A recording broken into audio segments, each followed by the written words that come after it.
जिसको सबसे ज़्यादा पैसों की ज़रूरत थी उसने तो पैसे उठाए नहीं, और जिनको पैसे की कोई ज़रूरत ही नहीं थी उन्होंने पैसे ले लिए। किसी ने सही कहा है, ईमानदार हमेशा ईमानदार ही होता है, चाहे सिचुएशन कोई भी हो। जी सर, आपने बुलाया?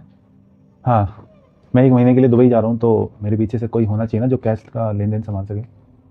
हाँ सर, आप हमें बताइए ना, हम लोग आराम से संभाल लेंगे। आप बस बताइए क्या करना है और कैसे करना है। हाँ, इसलिए बुलाया। सूरत, तुम और सागर, तुम आज के बाद मेरी कंपनी में काम नहीं करोगे। तुम आज ही यहाँ से फायर किए जा रहे हो। सर, जॉब से निकाले जा रहे हैं, लेकिन सर हमने किया क्या है? हाँ सर, हम इतने टाइम से आपकी कंपनी में काम कर रहे हैं, आप ऐसे कैसे हमें निकाल सकते हैं? आप बताइए, हमसे कोई गलती हुई है या हमारे काम में कोई कमी है? तुम्हारे काम में कोई कमी नहीं है, तुम्हारे कैरेक्टर में कमी है। मैं कुछ समझी नहीं सर। बेईमान हो तुम दोनों।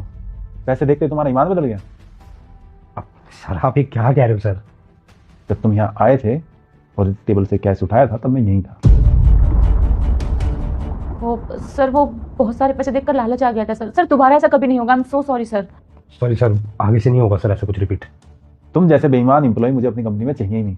और जो भी तुम दोनों ने पैसे उठाए ना, टेबल पर रखो।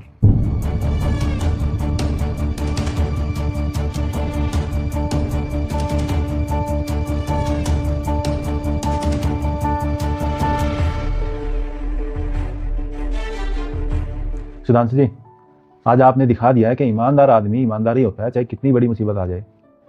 आपको घर का किराया देना है, 2 महीने से किराया नहीं दिया, आपका घर कभी भी खाली हो सकता है, आप रोड पे आ सकते हो। ऐसी सिचुएशन में आपके सामने टेबल पे इतने सारे पैसे रखे थे, आपने एक नोट तक नहीं उठाया।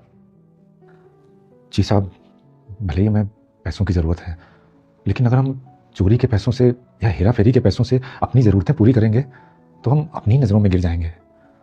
भले ही मैं दुनिया की नज़रों में गिर जाऊं, दुनिया मुझे ख़राब समझे, लेकिन अपनी नज़रों में मैं कभी नहीं गिरना चाहता।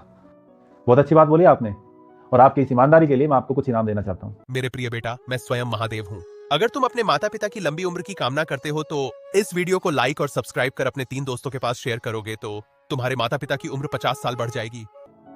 जी, ये रखिए। जी, ये क्या साहब? ये आपका ईमान